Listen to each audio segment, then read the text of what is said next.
I'm a 28-year-old woman, and my partner, Evan, is a year younger than me. We have been together for almost 6 years, through some seemingly impossible events, and earlier this year, we welcomed our first child, a beautiful baby girl who brought tears to my eyes the moment I first held her. Having a baby was a huge milestone, but also a challenge, especially since we had bought a dilapidated house with cracks in the walls and a leaky roof. We weren't rich. Every penny had to be counted. I was pregnant while living in a mess of bricks and mortar, sometimes sleeping on a mattress on an untiled floor, listening to the sound of hammers, and feeling so nauseous that I couldn't eat anything but bread and cold milk. There were nights when we cried because we lost water.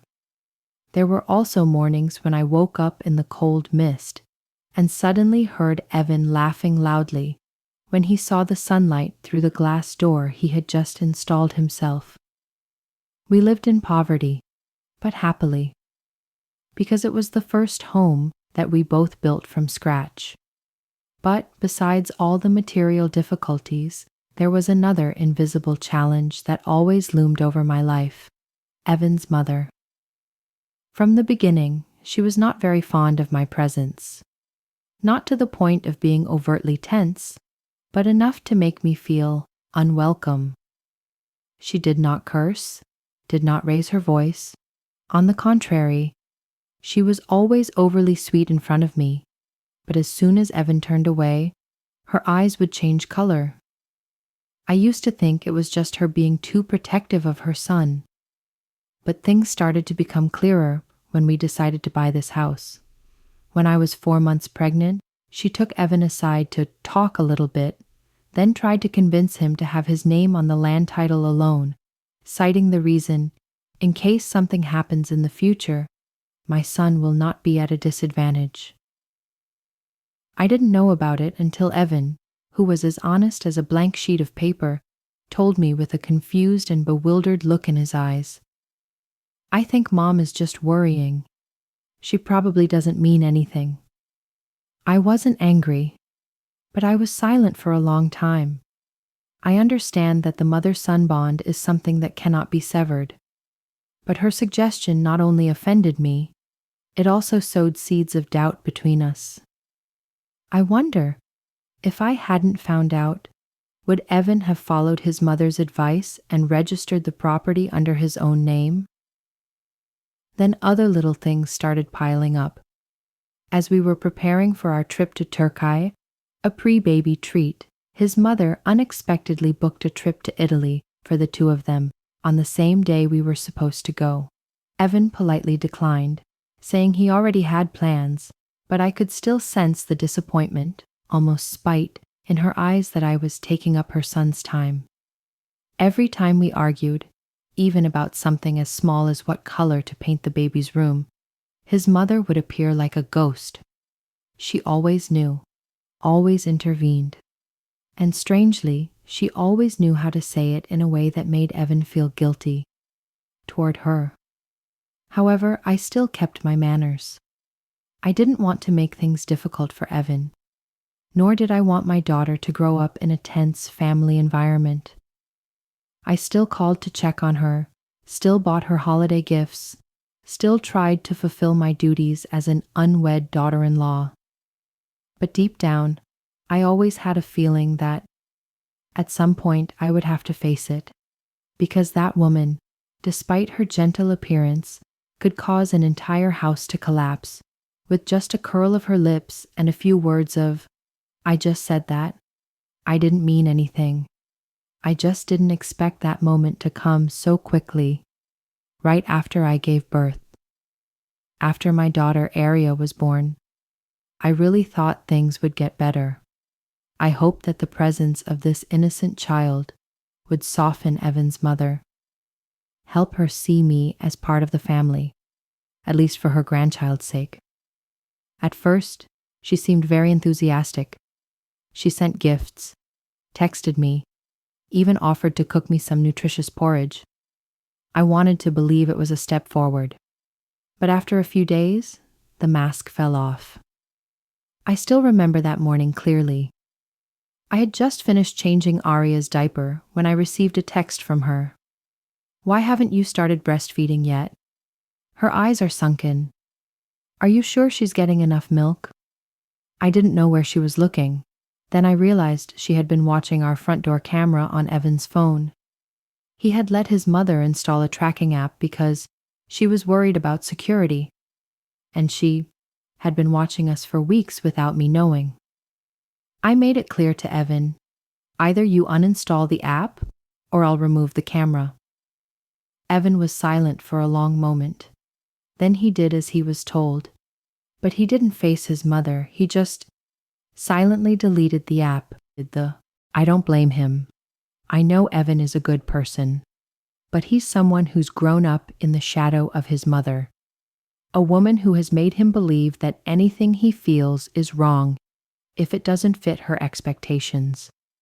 Then, when we started thinking about getting someone to babysit Aria so I could get some rest, things escalated. My family is far away, but large and always eager to help. My mother was willing to fly over, but I thought I should give my father's side a chance first. After all, he was the first grandchild in the family. I texted gently, asking Evan's mother-in-law and aunt to watch Aria for 2 shifts, Wednesday and Thursday. The aunt would watch Thursday alone, and on Wednesday we would both watch so she wouldn't feel pressured. I took careful notes of everything: feeding times, milk intake, diaper changes, bedtime routines, diaper rash cream. She just texted back, "I have raised 2 children. You don't need to teach me." I paused. Not wanting to argue, I responded with a small laughing emoji, but inside I felt uneasy. That day, when I got ready to leave the house, Aria was sleeping. I bent down to kiss her forehead and couldn't help but cry. It was the first time I had been away from her for more than an hour. But I tried to hide my anxiety. I believed that if I showed trust, they would be more responsible. I was wrong. Just 2 hours later, I received a call from my mother-in-law. Not asking, but scolding. "The baby won't stop crying. She's hungry. Are you sure your milk is nutritious enough? If I had known, I would have brought a bottle of formula." I told her that Aria had been breastfeeding since birth and was doing perfectly well. I had even pumped 2 extra bottles and left them in the fridge. She hadn't touched them. She was afraid to use a bottle warmer. Worse, I asked about changing diapers and applying diaper rash cream, and she replied, "Those industrial creams only weaken children's skin. I didn't use anything before, and they grew up." I said nothing, but when I got home, I could see the redness around my baby's bottom. I texted her, not angrily, but earnestly, with pictures of what diaper rash can look like if not treated properly. I wrote, "I am the baby's mother. I would appreciate your help, but I need you to respect the care plan my husband and I have agreed upon." That was the last message I sent in the hope of keeping the peace. But a few hours later, my mother-in-law called. My biological mother. Not to explain, but to lament that I was ungrateful, that I threatened to sue her if she didn't take proper care, that I want to cut off the relationship between grandmother and grandchild. My mother heard and immediately called me, really worried. "What's wrong, son? Why did she say you would forbid her from seeing the child?" I didn't know how to respond. Partly I was angry, partly I was tired. I had just given birth less than a month ago, and I hadn't slept 3 hours a night. But instead of resting, I was dragged into a toxic psychological battle that I never wanted to participate in. At that moment, I began to understand one thing. My mother-in-law doesn't want to help. She wants control. And Aria is just the latest tool in the game she's played with her son all her life. Part 3. The next day when I woke up, I felt like I had just been through a war, even though it was only beginning. Arya was still sleeping, her little cheeks still pink from the rash that had not fully healed. I applied the cream very gently, and for the first time since giving birth, I felt a very strange emotion. Anger mixed with absolute defense, no longer vague discomfort or hurt, but a clear determination. I will not let anyone hurt my daughter, not even my mother-in-law. I told Evan that I didn't want his mom to babysit him again. My voice was calm, but my eyes said it all. Evan didn't argue, just nodded, like someone who had just witnessed an accident but was powerless to stop it. I know you're torn. You love your mom, but there's no denying that she's overstepping her bounds. And as I predicted, Evan's aunt, who was supposed to be taking care of Arya on Thursday, also backed out at the last minute. She said she had back pain and couldn't hold her for long. I don't blame her, but I know it's more than just a physical issue. She didn't want to be dragged into the fight between me and my mother-in-law. I'm back to raising my baby alone, and I feel more relieved than I have in any other time of the week. No more phone calls, no more worries about my baby being starved or hurt because of old-fashioned parenting. I texted my mother-in-law back, one last time, very clearly, but still politely. I think it's best if you don't babysit Arya anymore, because I need everyone to respect the way my husband and I have raised and cared for her.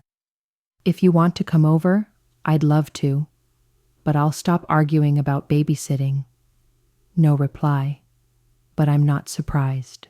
Just a few days later, my mother called me again, this time after a rather confusing conversation with her in-laws. Her mother said I was preventing her from having a grandma-grandchild relationship and that I intended to sue her if she made the baby sick because of her old-fashioned parenting methods. I just laughed. Not because it was funny, but because I am too familiar with her tricks of twisting the truth. I never mentioned suing, but she knew how to use the word suing to provoke pity from others, to make me look inhuman, ungrateful, cold-blooded. I told Evan everything. He sighed for a long time and then said, "Mom always does that. She's always afraid that one day you won't be her son anymore." I looked straight at him. I'm not asking you to choose, but I won't let my daughter grow up in an environment where adults don't respect her parents. Evan was silent. I knew he was trying, but he couldn't change his mother if she didn't want to change herself. Things seemed to calm down, but I was wrong. 3 days later, my mother-in-law came straight to my house, unannounced. I had just finished putting Arya to sleep when the doorbell rang. I looked through the camera, and there she was, with a bag in her hand, her face stone cold. I didn't open the door right away. I turned to Evan, who was washing the baby bottles. "Do you know this?" He shook his head. I opened the door. She walked in as if it was her own house. No smile, no asking about me. Straight to the point. "I heard you told your mother everything, and then badmouthed me to your friends?" I was stunned. "I just told you what happened. If it's true, then I have nothing to hide." She narrowed her eyes and pursed her lips. "You are driving my son away from me, aren't you?" I looked at her, not avoiding. "I'm protecting my daughter. If that makes you feel threatened, then perhaps you should ask yourself why." She held up her phone.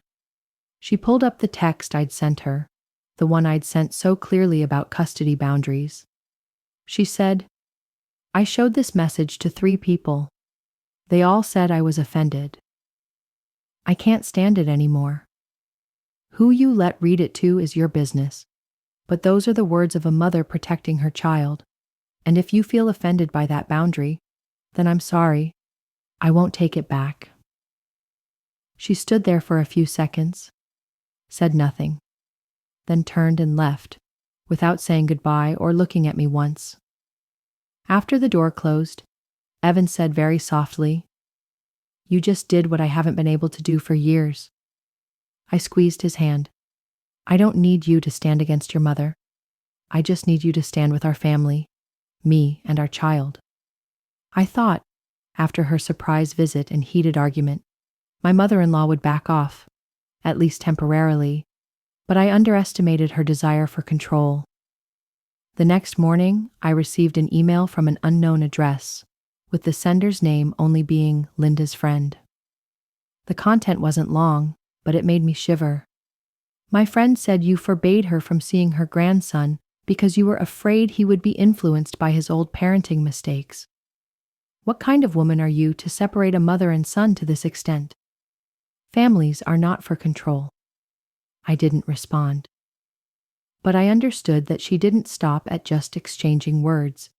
She started trying to build an emotional alliance against me by spreading a false version of the story to those around her.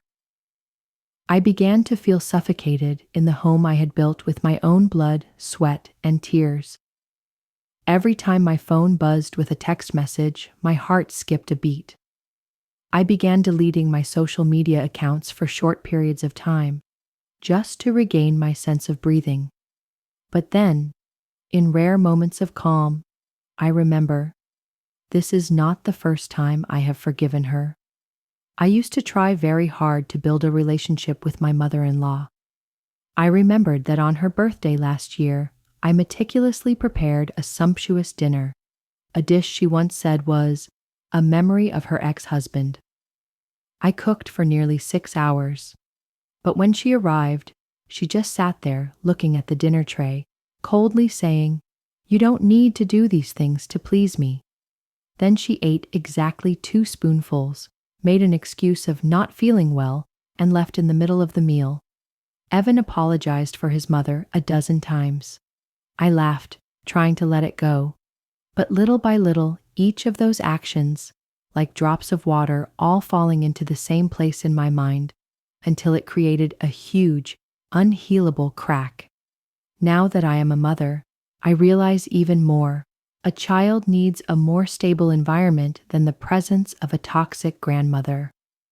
I officially wrote a long message to my mother-in-law, not to apologize, not to reconcile, but to clarify the final boundary. I understand that you have your own perspective, and I have tried to accommodate you, but right now, caring for Arya is our responsibility and right. I cannot let our daughter grow up feeling afraid, anxious, or having her every move scrutinized. So let me be clear. You can visit if you keep a positive attitude, but you will no longer have the opportunity to care for her alone. This is not punishment. It is protection. I hope you understand. That message went unanswered, but not long after, another response came, this time from Evan himself. That evening, he came home late, his face heavy. He had just talked to his mother, who, in her words, wanted to hear her son explain everything clearly. He said that she burst into tears, saying that I lost my right to be a grandmother, that it was all because I was too confident, too modern, and did not respect tradition. I asked Evan, "Do you believe I'm trying to separate mother and son?" He shook his head immediately, then hugged me tightly. "I know you're protecting the baby. It's just, I don't know what to do to make her understand that." I looked at him and saw the little boy in him who had been taught that anything that upsets your mother is wrong. And I realized, this man I love is not only trying to be a father, a husband, but is also learning how to be a man, escape the emotional vortex that has bound him for more than 20 years of his life. I don't blame you, but I can't back down either, because I know if I compromise one more time, it will be my daughter who will pay the price for that weakness later. After that evening, Evan and I hardly mentioned his mother again, not because the problem has been solved, but because we're both trying to recover in our own way. I focused on caring for Arya. I created a clear schedule: mealtime, nap time, playtime. Every little gesture from her made me feel more grounded, like I was really fulfilling my role as a mother. But at the same time, another corner of my mind was still weighing on me. I couldn't stop thinking about what my mother-in-law had done, and might still be doing, behind my back. Not long after that, I received a text message from a cousin on Evan's side, whom I used to like. She texted with concern. I don't want to interfere, but it seems like someone is telling Evan's family that you're suing your mother-in-law and even declaring that she won't let her see your grandchild unless you kneel down and apologize." I was speechless. I never used those words. I never asked her to apologize. I just wanted her to respect my motherhood boundaries. I asked her again, "Do you know who said that?" She just replied with a sad face emoji. "You can probably guess." I sat in the kitchen, holding a half-heated bottle of milk, not knowing what to do next. I felt like I was up against an invisible force, powerful, yet maliciously clever. A woman who could twist the truth, manipulate emotions, and victimize me in public, while forcing me into the position of the ignorant rebel. I told Evan. He was silent. Then he told me something I had never heard him mention before. In the past, my grandfather, my mother's father, was not allowed to see his grandchildren for 10 years because my mother was angry with him, something very old. I asked, "Why?" Mom said he favored her ex-wife and then blamed her for being selfish. I don't know. I just remember that when he passed away, my mom cried a lot, but no one from my father's side came to the funeral. I shivered. A clear pattern is recurring. A family relationship is severed, then retold in a tearful version so that the remaining person looks like the sole victim. Evan looked at me, his eyes sad but alert. I think she's repeating what she went through, but in a way that makes things worse. I hold his hand. We can be the ones to end that cycle, but only if we actually stop. No more giving in. He nodded. A few days later, Evan's mother-in-law texted him, "I know you're on your wife's side. I don't blame you, but don't let that girl keep tearing us apart." Evan didn't reply. He just showed it to me, then deleted it. And that was the first time I saw him take action instead of silently suffering. As for me, I started writing down everything that happened.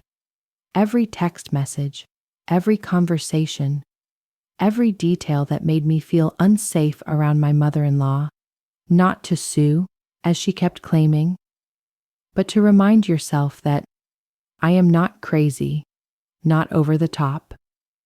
I am just a mother, doing what any mother would do when she feels her little child is threatened. I realized that all this time, I had been patient not because I was afraid of conflict, but because I still believe in the ability to influence. But now I know there are people, like my mother-in-law, who will never change unless they reach their limit of rejection. And I, finally, reached that limit. I looked at Arya. She was sleeping soundly, her tiny hand holding mine, and whispered, "I won't let anyone use you as a weapon in the war between adults." I thought things had calmed down. After Evan's last unanswered text, I heard nothing from my mother-in-law. No calls, no messages, no social media presence. It was so quiet it made me wary. I know that kind of silence. It's not withdrawal. It's prepare for another blow. And it did come on a Saturday afternoon. Evan was taking Arya to the park near our house, giving me some quiet time. I cleaned my room, turned on some soft music, folded clothes, and enjoyed some alone time. something I rarely had since having a baby. The doorbell rang. I looked out through the door camera screen, and without zooming, I knew who was standing there. My mother-in-law. Standing straight, carrying a large bag, her face had a cold expression that was almost motionless. I didn't open it right away. My heart was struggling. Part of me wanted to avoid confrontation.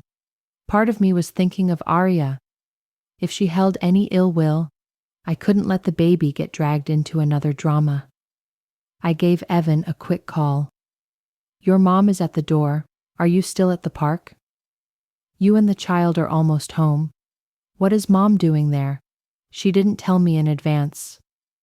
"No, and you don't have to go home yet. I'll talk to her." I went to open the door. A gentle breeze blew across the porch, but it was not enough to soothe the chill from her voice. "I just wanted to talk. No need to bother." I nodded. "Then come in. But to be frank, I don't want to beat around the bush." We sat at the dining table. Between us was a glass of water that I poured for her, untouched. She began, in a voice ominously sweet. "I feel so misunderstood. I just want to help. There is no grandmother who doesn't want to be near her grandchildren." I looked her straight in the eye. "No one stopped you from seeing Arya. I made that clear. The problem is how you present yourself. You don't respect boundaries. You spread lies about me." She frowned. "I'll just tell you how I feel. If I feel offended, do I have the right to share it? Or do old people's feelings not count now?" I pursed my lips. "Emotions are understandable, but actions are. You have no right to say I threatened to sue. You have no right to make people believe I was trying to separate you from your son when all I did was protect my daughter." Her face changed color, no longer sweet. "Do you think I don't see it? You want to take Evan and turn him into a man who only listens to his wife. You want to separate him from his family. I've already lost my eldest son. Now it's my youngest son's turn to disappear because of an ambitious daughter-in-law." I was stunned. "What did you just say?" She was shaking, but not from fear. She was holding back anger. "Evan's brother. He also had a wife, had children. But because his wife opposed me, he left. He has been missing for 8 years now. Not a single message.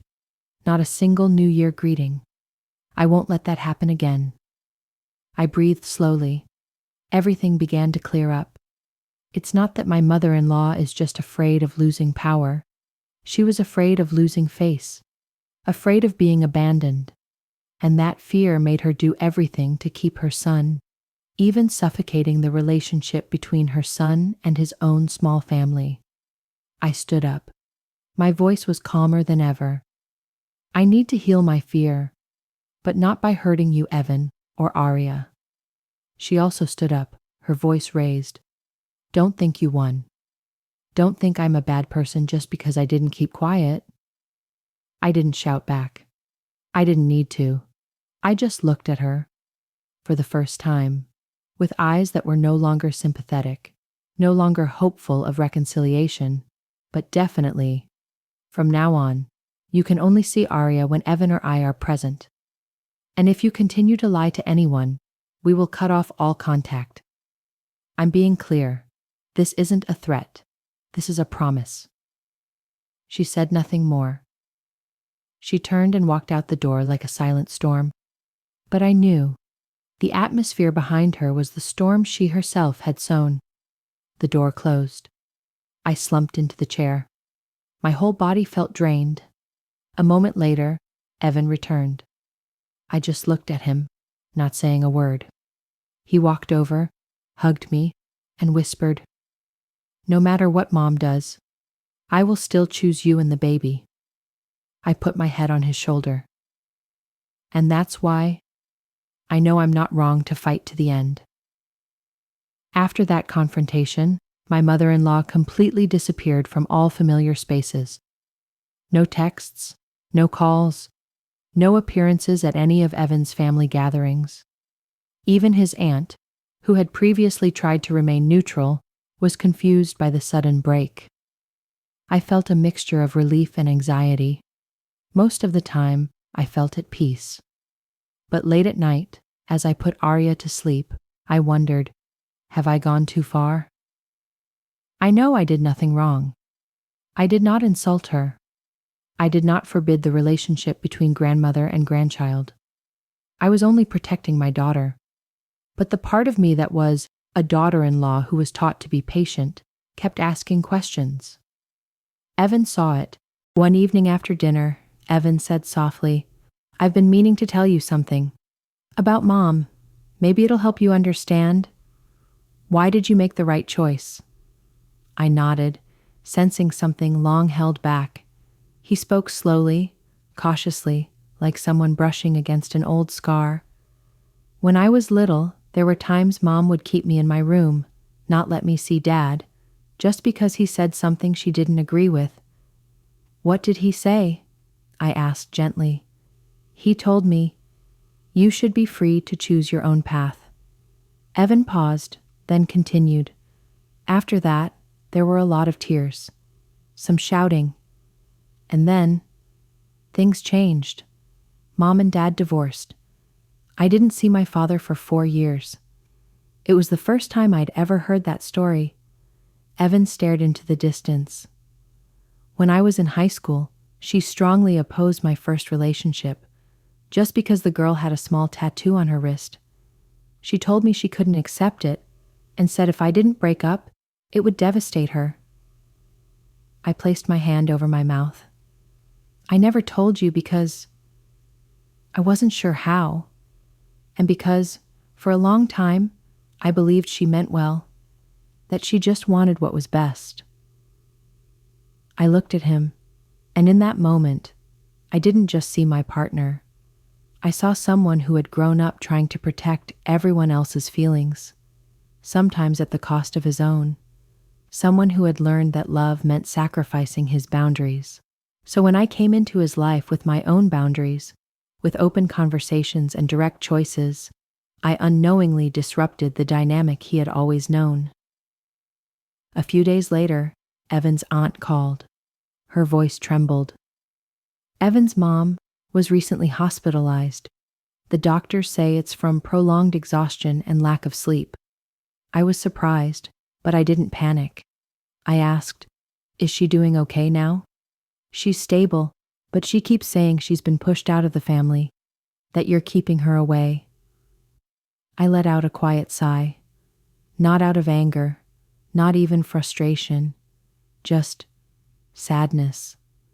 For someone who had spent so much of her life trying to hold on too tightly, only to slowly lose the people closest to her, her husband, her eldest son, and now Evan. Evan didn't go to the hospital, but he sent her a message. "Mom, I hope you feel better soon, but I also hope you can understand. I'm not a child anymore, and I don't need to be managed. And Arya isn't something that connects us. She's a child, and her mother deserves to be respected. If you truly want to be part of her life, it starts with that." There was no reply. As for me, I began attending a small support group for new moms. We shared stories about the exhaustion, the uncertainty, and the emotional complexity of navigating parenthood alongside complicated family relationships. When I shared mine, I was struck by how many others had similar experiences. So many mothers were trying to raise their children with love and balance, while also trying to gently push back against outdated expectations, traditions, and pressure from relatives who believed their experience gave them the final say. And I realized I was far from alone. Part 8. Time slowed down after Evan's mother was hospitalized. Her name stopped coming up in everyday conversation. Even Evan, who used to be so cautious whenever she was mentioned, seemed more reflective, more focused on the home he was building with me and Arya. A week later, Evan's aunt called again. This time, her voice was calm, steady. She's out of the hospital now. I think, deep down, she knows she went too far, but she's still struggling to come to terms with it. I replied quietly, I'm not expecting an apology. I just want the hurt to stop. That day was Arya's 4-month birthday. We didn't plan anything big, just a peaceful dinner, some candles, Evan's favorite dish, and a small gift I had prepared for myself. It was a modest box, wrapped with care. Inside were 3 things. A copy of the letter I had written but never sent to Evan's mom. It detailed all that I had gone through, all that I had forgiven, and why I couldn't allow that cycle to continue in Arya's life unless real change happened. A printed photo of Arya the day she was born. On the back I had written, "This is your granddaughter. If you truly want to be part of her life, the door is still open, but it won't stay open forever." And finally, a bracelet made of tiger's eye, originally intended as a birthday gift for Evan's mom the year before. I had kept it, unused, after she declined to visit.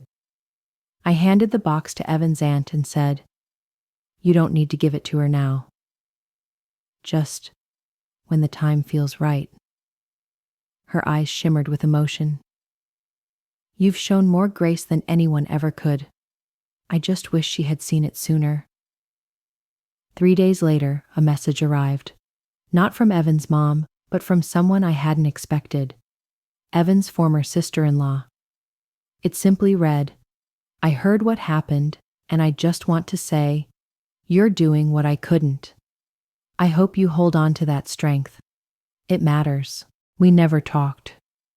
I thought she had settled abroad after leaving her marriage with her brother Evan. The message was just a few lines. "I heard from my aunt. I tried too, but I wasn't as strong as you. I hope you kept your family together, something I couldn't do." I read it over and over again, choking with emotion. It turned out that I was not just facing a domineering woman.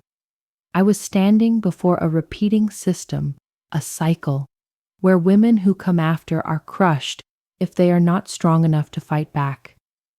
But I chose differently. I stood up for my daughter and for myself. That night, while Arya slept soundly in Evan's arms, I went out onto the porch, where there was the small wooden chair we'd sat on every night during my pregnancy. I opened my phone and looked at the picture of Arya I had printed for my mother-in-law. The dim light from the screen made her face look even more sacred. I whispered, "You will not grow up afraid." I promise I texted my biological mother, who had been silent but silently supporting me from the beginning. I did it. I was no longer patient, but I was not resentful either. I just closed that door, gently and firmly. Mom texted back almost immediately, "I'm proud of you, and Arya will thank you one day." Since the day I sent my last gift to my mother-in-law, our small house, which used to be a place of so much tension, began to feel strangely light. No more unexpected doorbells. No more late-night text messages from relatives with hidden accusations. No more protracted debates about whether to give her another chance. We have not heard back from her, nor do we expect any. And strangely enough, it was that silence that was the gift I needed most. An uncontrolled sky. I started cleaning the house, not because it was messy, but because I wanted to make it a home, a place where there was no trace of fear or hurt. The corner of the living room where the camera was placed was where my mother-in-law suggested the installation. I removed the entire system. In its place was a small bookshelf where I kept family photos, Arya's first frames, and a small note taped to the edge of the shelf. "Keep only what makes you smile." I changed the curtains and the paint color of Arya's room to mint green. Gentle, cool, Like the new state of my heart, Evan changed more than I thought. From someone who was always hesitant when it came to his mother, he started to be more proactive in protecting the family space. He didn't just silently support me, he took action. When his aunt offered to take his mother to visit Arya for a little fun, Evan was gentle but firm. When you are ready to respect this little family, you will always be welcome. But not now. For the first time, I saw that man's eyes were no longer filled with fear, but the eyes of a father, a husband. A person is learning to love with his own strength, not just by compromise. I returned to writing, something I had given up when Arya was born because I was so exhausted. I write about imperfect young mothers, writing about how motherhood is sometimes not about knowing everything, but about daring to protect your child in your own way, even when it makes others unhappy. My first blog post received a lot of comments. Many mothers recounted similar experiences, from mothers-in-law judging their breastfeeding practices, to conflicts because grandparents did not respect the boundaries parents set for their grandchildren. I realized my story is not just personal. It is the voice of a whole generation of women learning to escape the shadow of having to accept. And the magic is, when I let go of the feeling of having to please everyone, I can smile more genuinely than ever. I no longer lie awake at night worrying that my mother-in-law will tell lies to our relatives. I no longer need Evan to defend me in front of her. I no longer need anyone to understand. I just need to live up to her values, and for Arya to grow up in a healthy environment. I remember one afternoon when I carried Arya out onto the balcony to get some fresh air. She looked up at the blue sky, blinked her eyes, and then burst out laughing.